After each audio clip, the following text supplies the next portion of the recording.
Hello, everybody. Welcome to this webinar.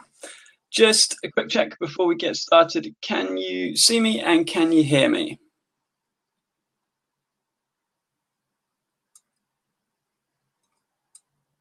Yes. Good. Excellent. Right. We have, I think, quite a few people still to come. We've got nearly 200 registered for this webinar. But someone mentioning my haircut already. I knew that was going to get mentioned. Finally got it done and had a shave. I want to get going because we've got a limited time with Jon, and those who have turned up on time get the best. So I'm going to introduce him straight away and then bring him in.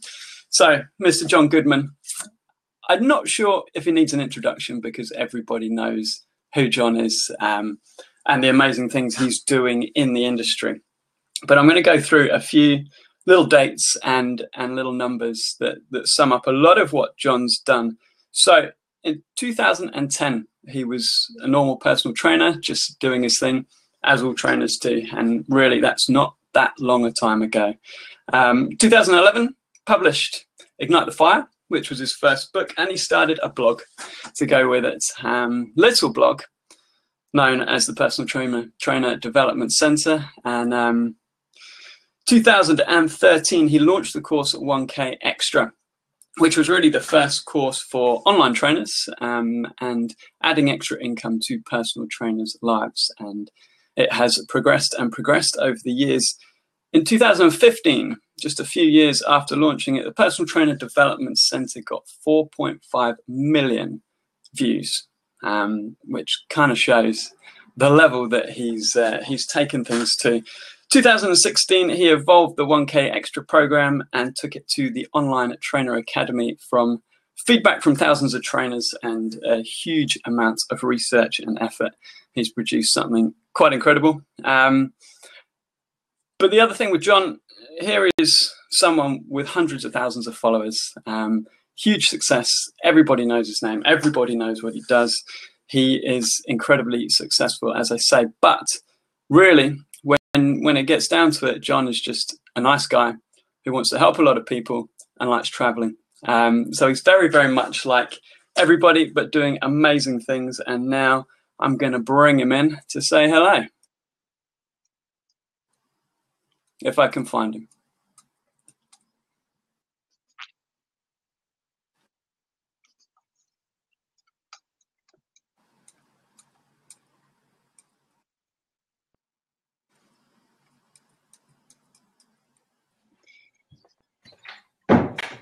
Whoa, I'm pretty dark. Jon, can you hear me? I can hear you. I'm dark. I apologize. I don't know why that is. I'm doing this in a different space than usual. Whoa, that's cool. Okay, now I'm like a ghoul. Okay, we'll do it like this. Turn the lights on. We can't see you. Yes, I'm in my sister's. I just got back to Canada yesterday, so I'm at my sister's, staying here for a couple of days. You might hear some like little kids running around downstairs because they're my little niece and nephew who I haven't seen for about 5 months. So, so that's what that is. If you hear it. Wicked. Well, I might have the same thing as well. I got one napping who's bound to wake up 5 minutes into it. So we're all good. Thank you so much for joining us. Thank you for taking the time to come along. I know you're incredibly busy at the moment and traveling all over the place. So thank you very much. Yeah, of course, man. And your haircut does look awesome. And you're awesome. Thanks very much. It had to happen, didn't it? It does. For anybody who doesn't know, Tim and I actually spent some time in Thailand like 2 weeks ago together. Like what, 2-3 weeks ago, we spent a day in Thailand, and then he slept on my couch. So we're pretty much best living friends the dream now. lifestyle. So I've seen the hair transition over the last couple of weeks. Yeah. I mean, I was sort of looking at your intro, putting together the dates that I kind of went through things when I was putting it together, and what I find incredible is actually how much you've achieved in quite a short space of time. I mean, really, 6 years ago, you were personal training like pretty much everybody. I would say there's probably a lot of people listening to this call right now who are in a better position than you were 5 or 6 years ago. But you sort of come out of nowhere to do amazing things. Better and worse. I think the biggest difference between now and 6 years ago is there's too much information now. I think that's the biggest problem these days. I mean, it's the biggest boon and it's the biggest problem as well. Yeah. Is that you know what to do too much. Like, I had no idea what I was doing 6 years ago. I was making it up as I went. I had a very healthy, what I refer to now as ignorance quotient. You know, it just, I was making it up. And now the feeling like you need to kind of know everything before you get started and you need to do everything perfect the first time is such a procrastination that, I mean, if I were to start now, I don't think that I would have been able to do all those things, because I think I would have been trying to figure it out too much. I mean, is that, if that makes sense, like, that's the way that I see things now, and the questions, of course, that I deal with. Like, I didn't even know what a blog was when I started my blog. I was reading stuff on the internet, but I didn't know that that was called a blog. I didn't know that it was a website. I didn't know what content marketing was. I wrote a book because I felt like it, and then I realized I needed to advertise my book, so I started a website. I mean, that was kind of it.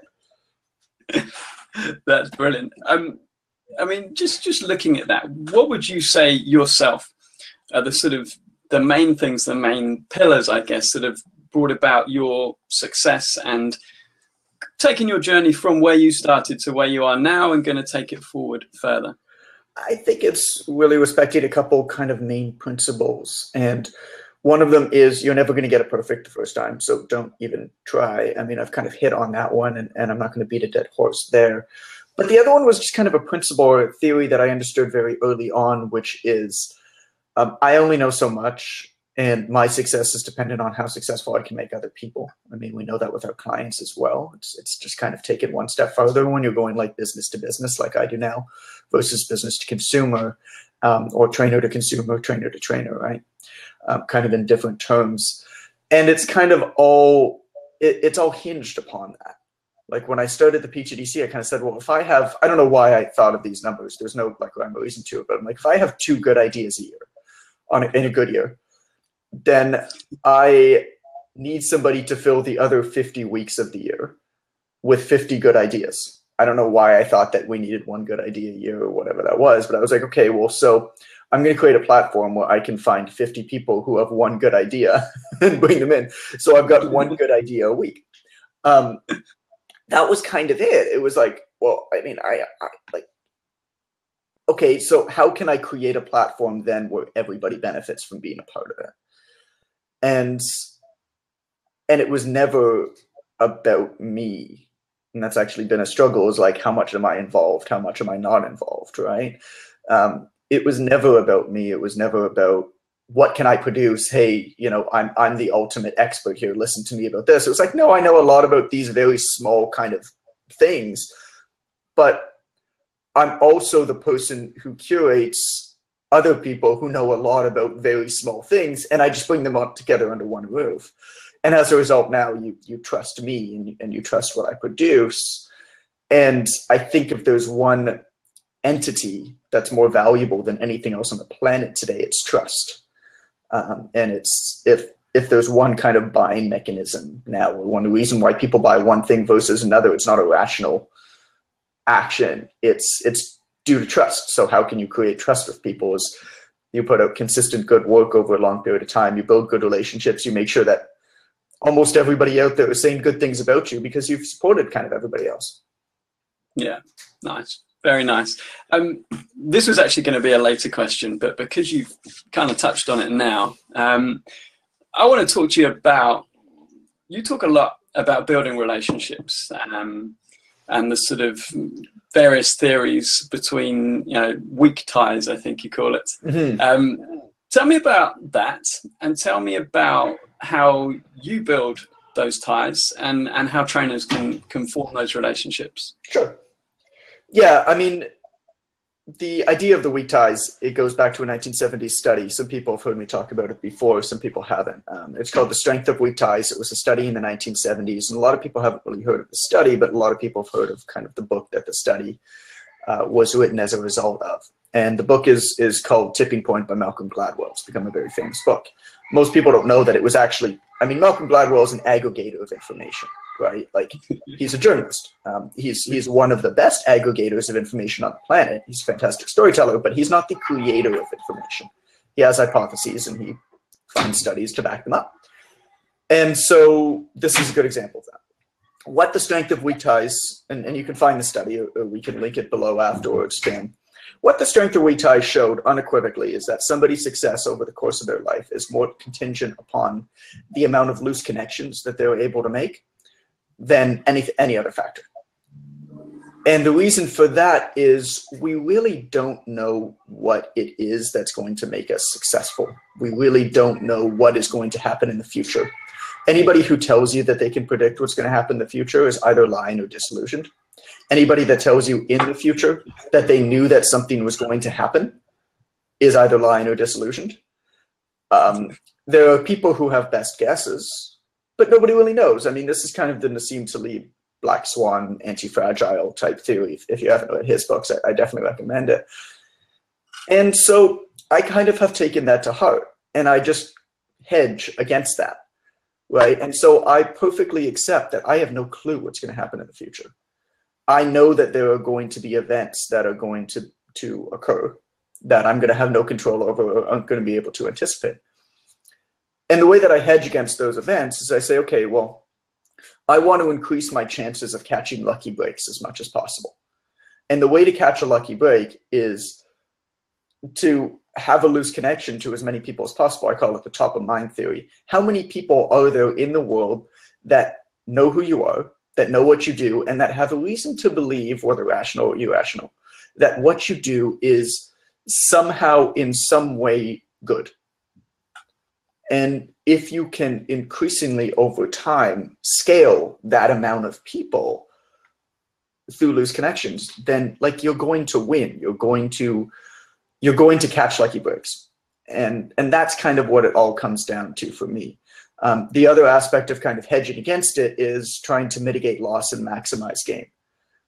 And that just comes down to understanding what the worst possible scenario is when you take action on something. Like, if you take action on something and if you fail, is it going to crush you? Then you probably shouldn't do it. If you take action on something and you could take action on that thing many, many times, and if you fail, it won't crush you. Like, it might hurt, but it won't crush you. But if you win once, it's going to fundamentally change your life and your business. It's going to be a huge win. Then it's probably a pretty good bet, because you don't really know what's going to happen in the future, but you can still hedge against it. And I mean, I do this with everything that I do. It's why you don't see me like jumping to Snapchat or some stupid social media network or whatever it is and spend all of my time and change my profile picture to my Snapchat thing right away because every other marketer is doing it, because it's like, it's obviously not going to be in vogue for more than a month or two. And right now I might try to win with that one social media network and gain as much as I can to it. Or I can play the long game, which is continue to do what I'm doing consistently over a long period of time. Nice. Produce really good work, make as many actual connections with people as I possibly can, and you know, use platforms that I know are going to be around for at least a while, right? You know, and of course, I mean, that's why you've seen me just continue to beat down and double down on Facebook and email, and now in person and physical fulfillment. Like, I probably mail some more stuff around the world than anybody I know. You know, like my postage bill for October of last year was $120,000. That's doubling down. I mean, where can you kind of build strong relationships with people in a way that others aren't, in a way that's kind of more impactful, I guess. It doesn't have to be obviously sending stuff to their house, but like sending postcards that are handwritten. Nice. I mean, a quick one as a sort of further practical application of that. Where do you find is the easiest place to meet people with online business? Facebook groups are probably the best part right now. You've seen me do a lot of work with them in the last probably half year. I mean, our Online Trainers Unite group, you've seen just how fast that's grown. I mean, we're at like 16,500 people. We'll probably be close to 20,000 people by the end of by the end of next week in there. Like that group has just grown Wow. super fast. And I mean, I don't know how many online trainers there are in the world, but like that's got to be most of them, I feel. That's a lot of them, yeah. So Facebook groups are a great place just to kind of make initial connection. I mean, when you're trying to make a connection to anybody who you don't know, the most important thing is to figure out what are the uncommon commonalities between you two. People are connected to other people based off of the 1% that makes them, the same, that makes them different from everybody else than they are the 99% that makes them similar to more people. And so what a Facebook group allows you to do is to align yourself in a community of people who all have the same uncommon commonality. It's very rare and kind of unprecedented in like the history of the world. And so once you're in that group, you know that you have some sort of uncommon connection to that person. And so don't just join it for fitness stuff, right? Yeah. Were you in the military, for example? Is there a group for Air Force veterans? I'm sure there is. Yeah. Do you play acoustic flamenco guitar? I'm just saying that because I really like acoustic flamenco guitar. I'm sure that there are groups that exist for that. Yeah. And one of the really fascinating things with all of what I'm saying is that, and what a lot of trainers need to do and kind of get out of their head, is joining these groups that are interests that are outside of fitness. You have to understand every single interest group in the world needs a health expert. Like that's the beautiful thing about what we're doing. And so you can easily become the health expert in a group where there's only one health expert. Michelle asked, do you feel a group of 20,000 is an effective way to share knowledge, or is 20K too big to be effective? Michelle, that's a very good question, and a question that I haven't taken lightly. I know that some people really limit the size of their group. I think it's effective as long as you moderate the group well. Very few people see what goes on behind the scenes of that Online Trainers Unite group. We moderate it very closely. Every single person who comes in, we actually check their accounts before we let them in. We sometimes make mistakes, but we kick people out and ban people pretty quick. If somebody's being a jerk, we kick them out. If somebody's spamming or sending links, we kick them out. Like there's a one-strike rule. It's pretty quick. So I think, yes, it dilutes a little bit once you get that big. But I also believe that in order to keep the energy up in a group, you need to keep adding people to it. If you have a relatively small group, and you're just kind of add a bunch of people to it at the beginning, and then you don't add anybody else to it, like the energy is going to fade a little bit. So yes, I believe so, but people are going to go in there, they're going to get the information they want, and then they're going to probably be kind of quiet. And then new people will come in and continue to refresh the energy. So my answer is yes and no. If you're going to try to grow a group pretty big, if anybody's been in a lot of other big groups on Facebook, they realize that they turn into kind of a streaming pile of crap pretty quick. They need to be moderated really well. Is where it comes down to. Cool, nice. Right, let's get to online training. I don't know anything about that. You don't know anything about us. Should we just skip that subject? Just skip it. Talk about like. All right, moving on from online training. I heard you wrote a book or a course or something, but nah. Okay, we'll move on. Why do you in particular like online training and the online training model? I'm going to give you a roundabout answer to that question because that's what I do. I give people roundabout answers to questions. I know you love it, don't you? Oh, it's the best way to do it. I don't care about online training, and I think that's a bit of a misconception. I really don't care about online training as it is. I care about online training because I see it as a big solution to a huge problem that the fitness industry faces. When we've done hundreds of thousands of data points of research of kind of what trainers struggle with. We ask them what are their biggest frustrations. We ask them what are their goals in their careers. And the Personal Trainer Development Center audience, for the most part, is trainers who are about 1 to 4 years who are looking to make that kind of next step in their career. Generally, they make about 3 to 5 times the national average. And they're about 1 to 4 years out. So they were a great focus group. And I'm not really all that interested in brand new trainers just because there are people who serve them really well. I'm not really interested in trainers who are like Instagram trainers who are in this because they're trying to be an actor or actress and can't quite do that, or this is like a pathway to do that, or whatever it is, right?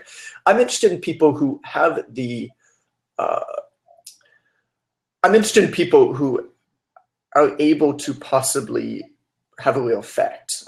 You know, you look at the rate of obesity, it continues to rise. You look at the adherence rates, and they're still not good enough, you know, to programming, to fitness. And I ask myself why, and I think the question is multifaceted, but I think one of the questions is a lack of really good trainers who are able to stay in the industry for a long time. And so I looked at the problem, and we got much deeper to the problem. And once we really dialed it in, the problem to me seems like good trainers who have been in the industry at least a year, who are looking to make this a career, need to figure out a way to make a bit more money in a bit less time with a bit better schedule. Most people don't care about making millions of dollars. Most people just want to realistically make a bit more in a bit less time with a bit better schedule, so that they can pursue a hobby, so that they can work out more on their own, so that they can give more attention to their clients that they have, or spend more time with their family, or travel, or whatever it is, volunteer. Christy said travel. Yeah, I'm with you, Christy. Yeah, it's always different, right? And so that was the problem. So when faced with a problem, when you have a network like I do with the Personal Trainer Development Center, my job, the way that I see it, is identifying the problem and then finding the best solution to the problem. And after, again, a bunch of research, and I won't bore you with the whole story of how we came to this, we identified back in about 2013, the beginning of 2013, that online training was, at that point, the best solution to the problem for some trainers. It's not for everybody, but for some trainers. And the reason for that is it's kind of a win-win-win. It's a win for the trainers, it's a win for the right kind of clients, and it's actually a win for most gym owners as well. And so that's when I really started to dive deep into how to do online training well. There wasn't really any protocol for it at that time. And that's how it came out. That's why I care about online training. I mean, that's like, it's as simple as that. If a better solution comes along than online training for helping to solve this problem, I'll be the first to dump online training, you know, like, even though I've written a textbook on it, like, it's just, that's kind of all that there is to me. Entirely fair enough. What type of client do you think suits having an online trainer as opposed to a face-to-face trainer? Yeah, it's a good question, because it's really not for everybody.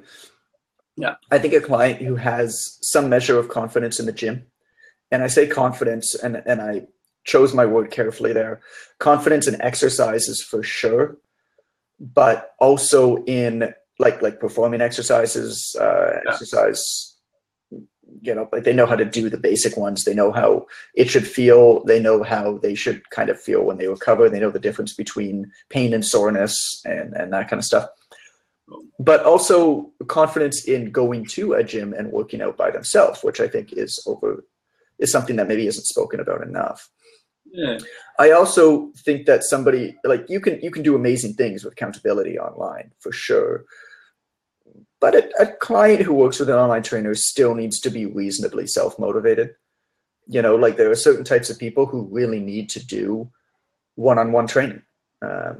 And there are other types of clients who think that that's an absolutely petrifying experience. And it's kind of what it comes down to. I kind of look at it and I envision it as like one big pie chart. And that's not just because I love pie, but it's just a very good example. And so if you look at a pie chart of like all of the possible clients or exercisers in the world, you take a slice out for people who work best with online training. You take a slice out for people who work best with Zumba. You take a slice out for people who work best with one-on-one training and CrossFit and Orange Theory, and all of the different ways that we figured out to deliver fitness advice. Yeah. And you look at online training, you say, well, that's just another slice of the pie. You know, this quantified self movement. Everybody's like, oh, a fitness tracker is going to ruin personal training. It's like, no, the type of person who's going to work well with a fitness tracker and with an app telling them to work out, they're not going to work well with a trainer anyway.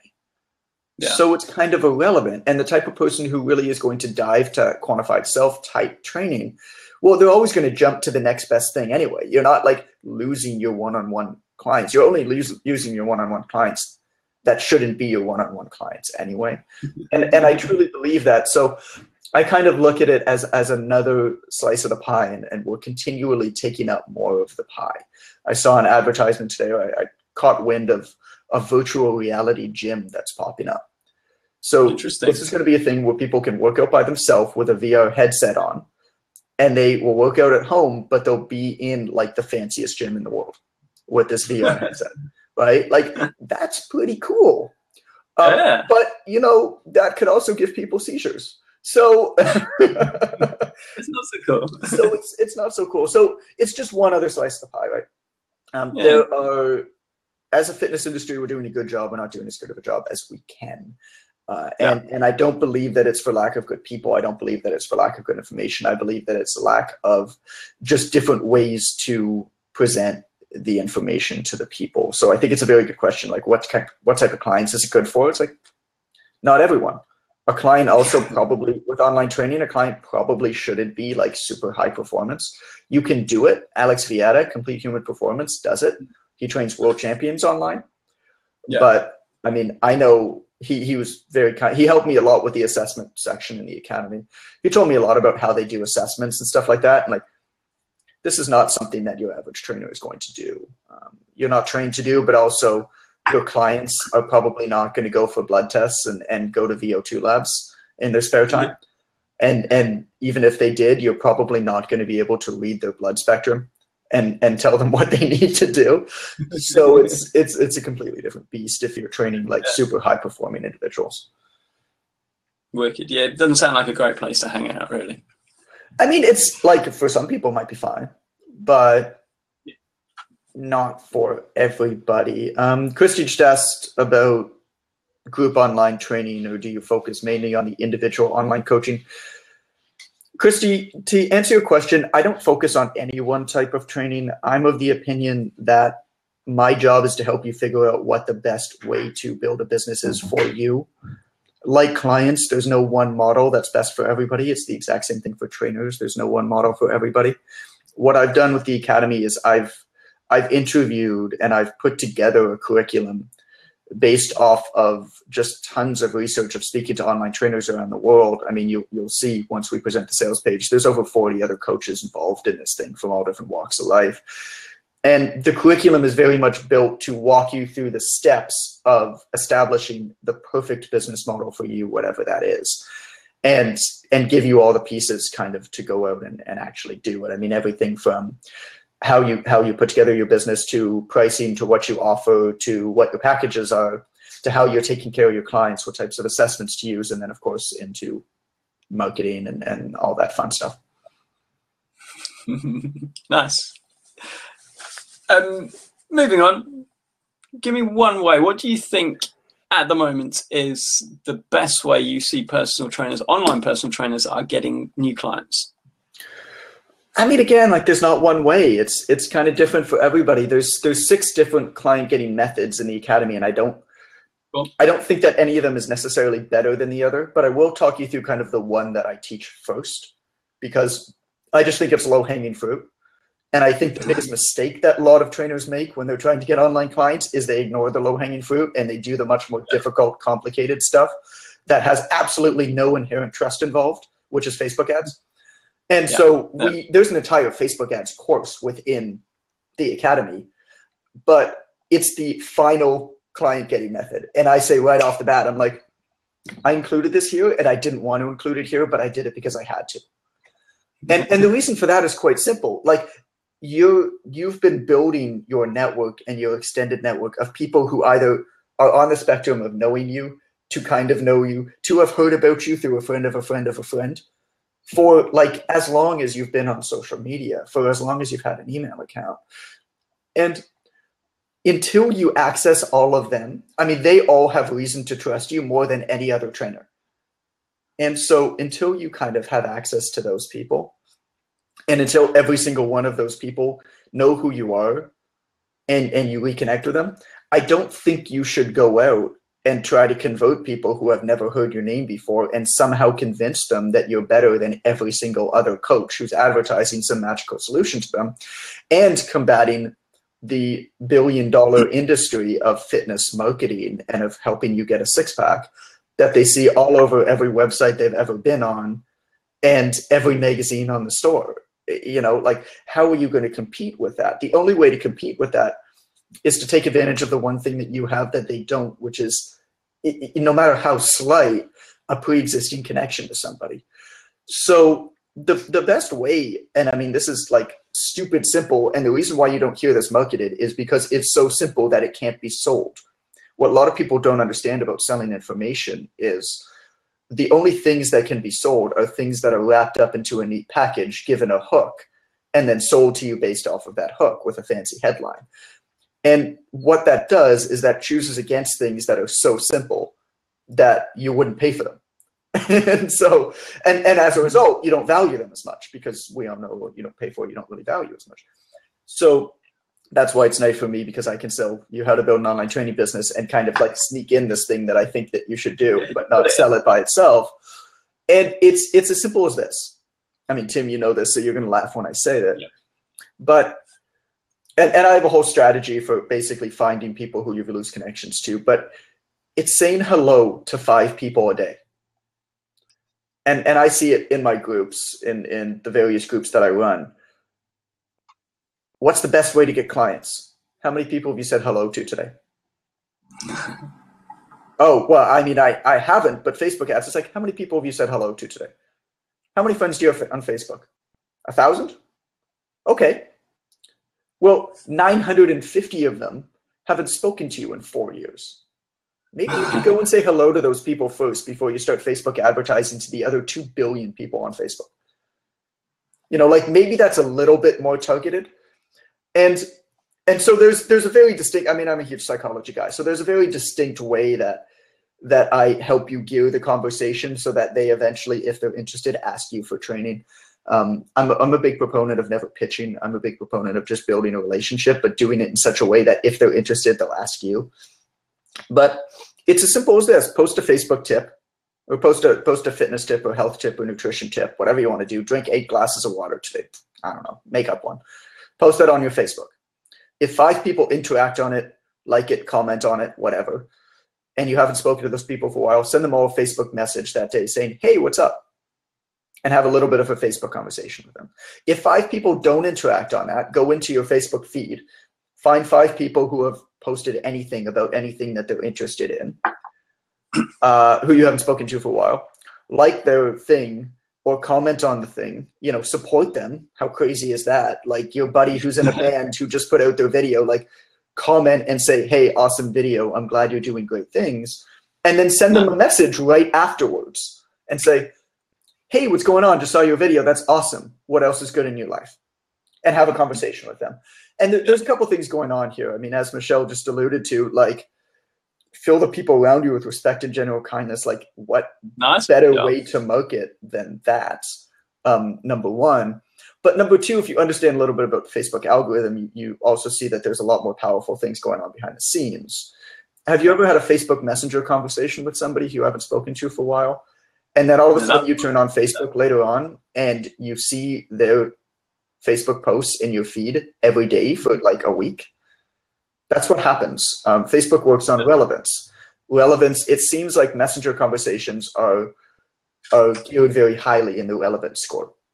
So you're having these Messenger conversations with people and everything is scaling up because you have these, you begin having these conversations with people, then they start seeing your stuff in their feed more, which is of course more tips, testimonials, you know, transformations, whatever you're posting about your clients. They're seeing those things. Now they're interacting on them. And now your posts are getting more interactions, which means that they're going to be relevant to more people. So more people are going to see them. And you're still having 5 messages with people a day. So these things just scale up and up and up until more people begin kind of seeing your things and thinking that you're an expert. And expertness is a very funny thing. We don't really know who's a hero or who's not. There's a study, it's called Becoming Famous Overnight. And what that study showed is that people who are celebrities, I'm not talking about like the top of the top celebrities, but most celebrities that are celebrities, we actually have no idea what the heck they do.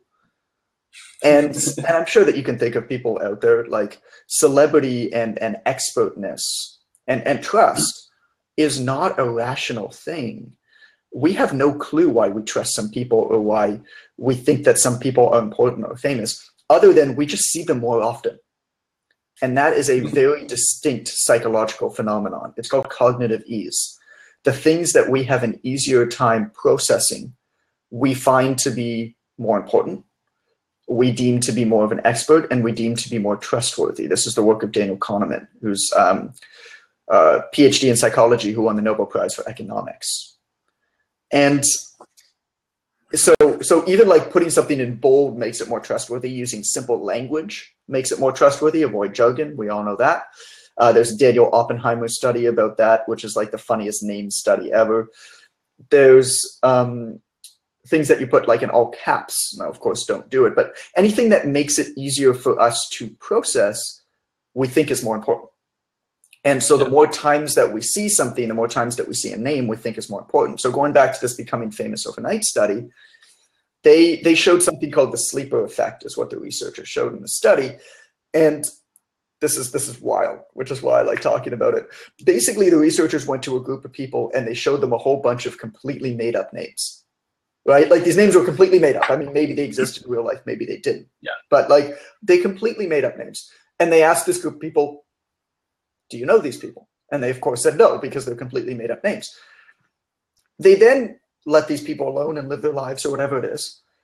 And then they came back to them at various different intervals. And they said, do you know these people? And the longer distance between naming, making up the names and going back to somebody and saying, do you know this person, was dubbed the sleeper effect. And what they showed is that a sufficiently long sleeper effect actually made these completely made up people become celebrities. because the participants forgot with which the original circumstances were where they heard the names, because there was that sufficiently long break. What happened was they're like, yeah, I know them. They're really famous. And they're completely made up. And the only reason that they think that they're completely famous is because they've heard the name before. Your goal as a trainer is as simple as this. It's to make people hear your name and see you as much as possible. Like, that's all that there is to it. That is what your long-term success is contingent upon. It's not shooting a Facebook ad at somebody for a transformation, for a challenge one time, and using good sales copy. Like, that might work overnight, but then what are you going to do next week? You're going to do the exact same thing, and advertisements are only going to get more expensive and more noisy. So how can you hedge against that? Nice. I mean, quickly, a lot of people, I would say, a lot of trainers sort of know this, but they're not willing to do it. Why do you think there's a lot of trainers out there who are far happier to put out a Facebook ad and let that run and hope it works than they are to make those? Because it's easier and safer. Why don't trainers in a gym walk around their neighborhood every week as their cardio instead of walking on a treadmill, and walk into all of the little neighborhood stores and say hello to the people who work in the stores? It's not a bad idea. That's exactly what you should do. It's exactly what I did. The best way to build a neighborhood clientele is to build good relationships with all the other people who work in the neighborhood. You're doing cardio, you're going for a walk. Why don't you just go for a walk around your neighborhood once a week and walk into the same stores at 2 o'clock every Thursday afternoon and say hello to the people and ask how they're doing. And as you get to know them, and like, I actually had a spreadsheet for this. I've shared it on the PTDC. You just like, as you learn more information personal about these people, you write it down on the spreadsheet. Has a child, Tim, enjoys whatever theater production, and then when you walk in there, you're like, hey, I remember last time you said that you were going to the theater. Like, how was that ballet? I don't know. And like, all of a sudden now but that's exactly it, right? And as Doug alluded to, like, fear of rejection completely. When you're being personal, you can be attacked personally, and being attacked online happens. It's going to happen. You're going to have people saying that you're all of these kinds of things, and you're like, no, I'm just some like dude who's trying to like help people. Maybe you, keyboard warrior, are actually the jerk, but I mean, that stuff doesn't matter because they're not your people anyway. You just delete them and get rid of them. But it's fear of rejection. Like, you're putting yourself out there. Facebook ads are easy. You don't have to put yourself out there. You hide behind a computer. You go like this, versus actually building real connections with people. Yeah. I want to get to Legos. Is that how you pronounce your name? Legos? Yeah. I apologize if I pronounced your name improperly. How do you think about online or distance training for elite athletes and coaches? I kind of hit on that with the Alex Viada example. I think it absolutely can be done. I think with some sports, it can be done better than other sports. I think sports where there's a lot of technique involved is a lot tougher. But for stuff like elite runners, elite cyclists, it seems to work really well because generally if somebody's an elite runner, elite cyclist, you're not changing their form anyway. You know, like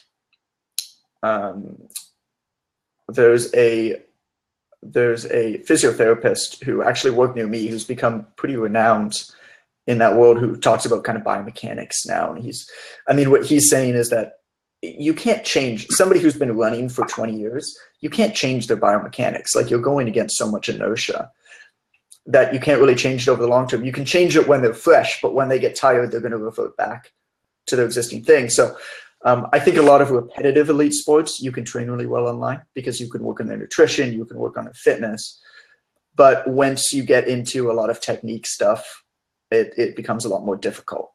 And there are examples of people doing it, but it becomes more difficult. Cool. So just quickly going back to what you were saying before, fear of rejection. Have you got any tips of how someone gets over it, or do they just get on and do it? The only way to get over it is to be rejected. be a small Jewish guy. You'll learn how to face rejection. No, I don't. I mean, look, I'm not somebody who is an expert with that, and the reason for that is quite simple. I'm very honest with myself and with anybody who pays attention to anything that I do. I haven't faced any real adversity in my life. Like, sure, I've had some troubles here and there. I was on a podcast where they asked me about adversity, and I know that these two guys have like been through heck and back, you know, and they asked me about adversity that I faced. I'm like, I don't want to disrespect you guys by talking about the adversity that I faced. I grew up in a reasonably affluent family in the Toronto suburbs. It was very accepting of Jewish people there. I did well enough in school. I did well enough with girls. I have a great family.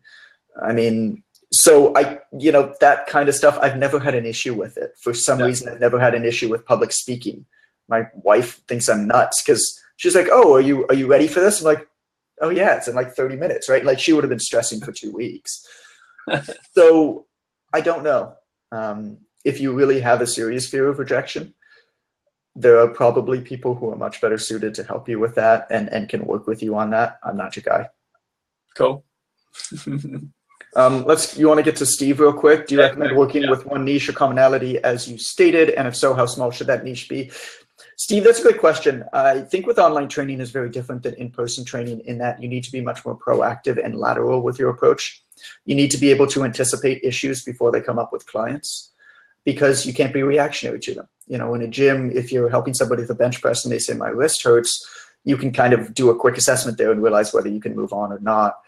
With online training, you need to know your clients a lot better, both from a marketing standpoint, but also from a training standpoint. So from a training standpoint, let's take the example of like a 30 to 35-year-old desk dweller, accountant, lawyer, whatever it is. You kind of know that there's a pretty good chance that that type of person is going to be internally rotated. They're sitting at a desk, right? And so in your program, you're not going to give them a bench press. You're going to give them an incline neutral grip dumbbell press, because it's just going to, take them from here, bench pressing, out like that, and press. And in saying that, and then from a marketing standpoint as well, from a marketing standpoint, I think that it's also very important to be able to target people specifically, just because there's a lot more noise online. So yes, I believe that you should have one or maybe two types of clients specifically that you work with online that you target. If somebody comes to you and says, "Hey, will you train me?" and you feel like you can take care of them and they're outside your niche, like, yeah, take care of them. But I believe that in order to really take care of people well, you need to know that type of person extremely well, because you need to be able to program and anticipate not just fitness events, but also life events that's going to happen. And that only comes with experience. Cool. Just quickly, Tomika, is saying you have some technical issues. Try it on a Google Chrome browser. If you're on Google Chrome, try updating it. Usually everything works best on Chrome. So someone could give that a go. Hopefully it'll sort everything out. Right. Any more questions from the side you want to take, John? We can talk about blended hybrid training from cool, Pete. cool. So I know Tim is putting out a blog series about this. Cool, Tim. I didn't know that. Pete, I like to say that I invented the hybrid approach. I'm not sure if that's true, but I take credit for it. I mean, I've been teaching a hybrid approach since 2013. And a lot of the people who kind of teach it now, not Tim, but a lot of the people who kind of teach it now as coaches were actually business coaching students of mine back in 2013. And I think it's a fantastic approach. I think it is, I think it's the best way to transition from, I think the biggest problem in a gym right now with the way that a lot of conventional gym models are built is that business dictates fitness. The absurdity of the 30-minute or 1-hour session, the fact that gyms often choose or have business models built around clients not showing up, members not showing up. I think that that's absurd, and I think that fitness should absolutely dictate business. With the hybrid model, what you're able to do is at any point in a client's life cycle, you're able to work with them and say, okay, what is the best way for you to train, right? How am I able to take care of you better right now than anywhere else? And the way to do that is to say, well, if you were to see me in person, I have my in-person fee, right? Like that doesn't change. And then there's a program management. You can call it whatever you want. We call it performance plan, I think, in the textbook. But there's a monthly fee that you pay. And what that is, that's my support. That's me looking after you as a fitness concierge. See, my job isn't to count sets and reps. My job is to actually take care of you however you need it at that one point in time. Because over the course of a client's life cycle, their needs are going to change. A relatively new client is probably going to need to see you more in person. You know, like we all know this client who comes in that says, hey, I only have enough for 1 session a week for 10 weeks. And you're like, well, you're new to exercise. Like, that's a terrible way to train. I'd rather see you 3 times a week for the first 3 weeks and then never see you again versus, you know, once a week. So what you can do is you can say, okay, well, tell you what, we're going to take that same amount of money and we're going to bunch it together in a way that takes care of you better where you're at. We're going to work with you 3 times a week for the first week, then twice a week, and then once a week moving forward, could kind of form checkups. And the whole time I'm going to be taking care of you with the performance plan. And you can kind of, and I give a lot of different examples, and I'm sure Tim will too in his series, you can kind of take care of people however you want to take care of them. I didn't turn off the phone, I guess.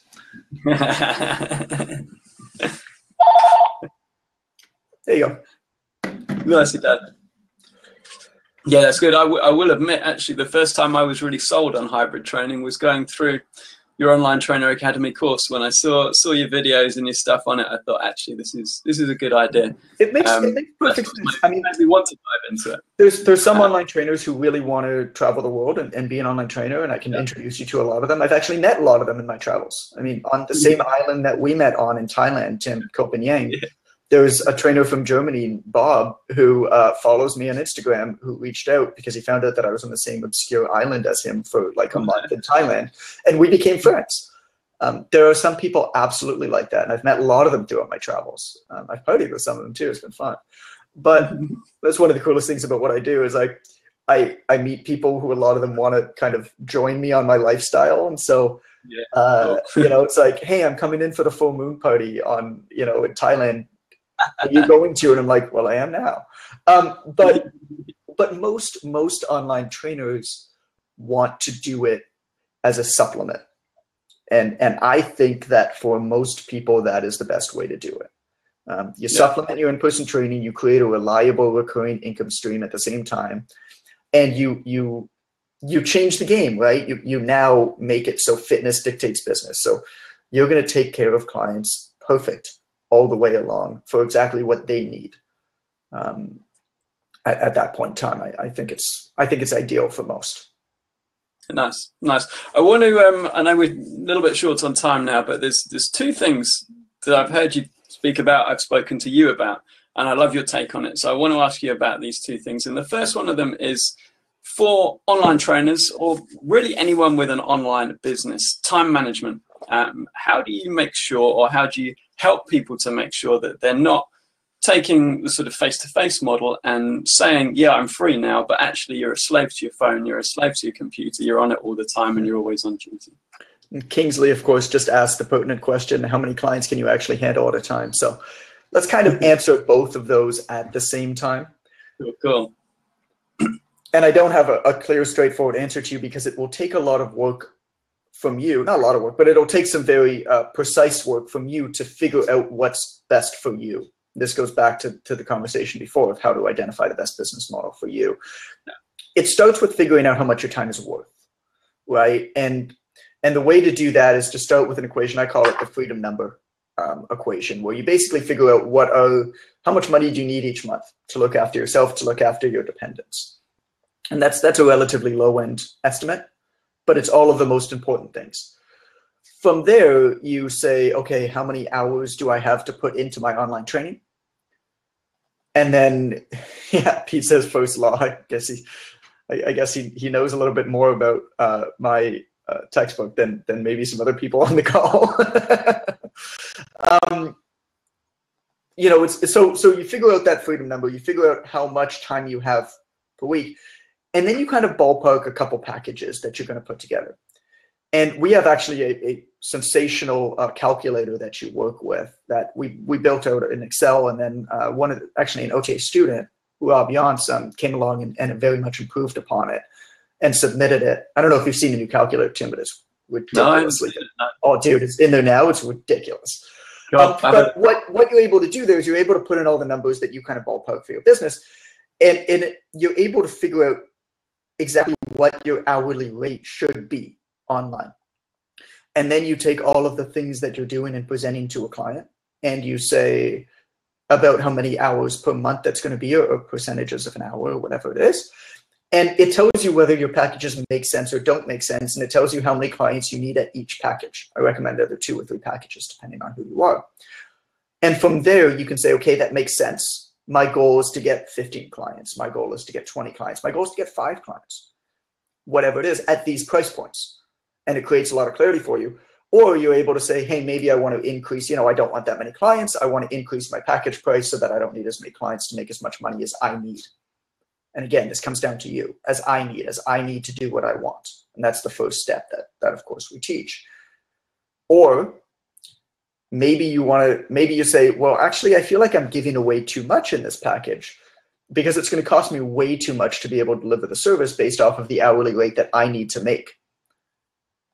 And then you go back to your packages and you say, well, maybe I don't need to do a Skype call every 2 weeks. Maybe I can do a 15-minute Skype call once a month, and see how that skews the numbers. And all of these numbers kind of change in real time, and you can compare them off of one another. So how many clients can you handle at one time, Kingsley? I mean, most people can make as much money as they ever want to or need to be able to create a little bit more freedom in their lives, which is kind of what everybody's going for anyway, in anywhere from 10 to 20 clients. Now, some people absolutely go for 30 or 40 clients, generally with like a one-on-one online training model. Most people, while offering a pretty good service to people or to their clients, can't really take on more than 40 one-on-one. But if you've got 40 clients one-on-one and you still have people asking you, you can pretty easily either hire a coach to work for you, i.e. Lazarus Ross, Major Gains Fitness, one of the guys who I interviewed, is doing a great job, has 4 or 5 coaches working for him now. Alex Viada as well has got a 7-figure coaching business with a bunch of coaches for him. Or what you can do is you can start building out some group online training type models and create various tiers. So that's 30 or 40 by yourself, one-on-one, and then you can start playing around with other models once you've got more than that coming in. Cool. Right. The other thing I wanted to ask you about, sorry, we are running out of time. It's because I never give you a straightforward answer. I know. You're like a politician, aren't you? You make a great politician. I wouldn't actually answer your questions. That's a good point. When we spoke before, and actually a lot of the things you do are very detail orientated, and you spoke about Tokyo and things that you learned in Tokyo about details and how that can help a business and how that can really have an impact on clients. Could you just tell us a little bit about that and how to make it relevant to online trainers and any trainers, really? Yeah.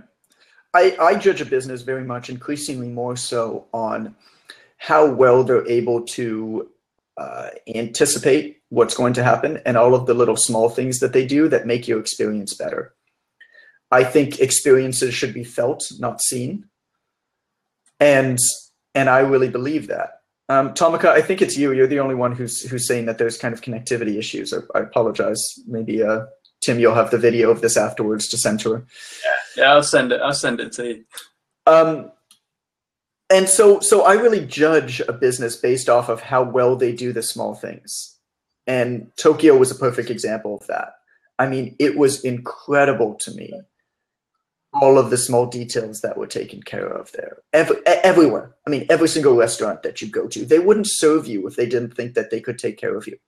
Like, we got sent away from 3 restaurants in a row because they felt like they couldn't serve us well enough because we didn't speak Japanese. And it wasn't rude. It was just they had that much respect in their business and respect of their customers that they did that. With an online coaching business, it's very similar. What are all the small things that you do? Everybody can give somebody programs. Everybody can talk to somebody on Skype and tell them, you know, they're going to be great.